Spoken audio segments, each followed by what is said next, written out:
In parts of Africa, there are drum languages. Some people in the Americas can communicate by whistling. In Papua New Guinea, there are more than 800 languages spoken by the various indigenous communities that live there. All over the world, there were once independent cultures and languages before the Europeans or other invaders conquered the regions. Those who lived there before were mostly forced into submission or driven out. Many were killed.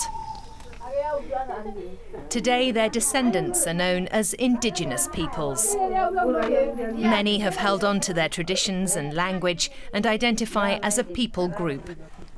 There are thought to be some 5,000 indigenous peoples worldwide. Like Aboriginal Australians, the Gayo in Indonesia, the Sami in northern Scandinavia, and the Pygmy peoples in Central Africa. Many indigenous peoples live in poverty and suffer discrimination. A lot live in protected territories that are shrinking. Their right to the land is being contested. After all, indigenous peoples own or manage around 25% of the world's land surface. In areas where they follow a traditional way of life, the environment is often better protected. Around 80% of the world's biodiversity is located in indigenous territories. The United Nations says the knowledge and practices of traditional peoples should be integrated into environmental programs.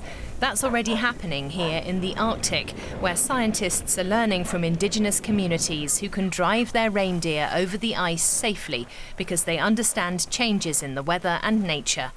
Their knowledge is being incorporated into studies. Many of the last tropical rainforests are also home to indigenous peoples. For the Quechua people in Ecuador, the Amazon is both a garden and a medicine cabinet. They know which fruits and leaves make good food and which have medicinal properties. Knowledge that the pharmaceutical industry is now using to develop new drugs. It's true that some indigenous peoples have hunted a number of animal species to extinction, and in a few cases forests have been destroyed by burning. But the damage caused by the industrialized world is far greater and is driving both climate change and species extinction. The human race can only survive if there's sufficient biodiversity, so it's vital that we preserve it. Here, the knowledge of indigenous peoples could be a lifesaver.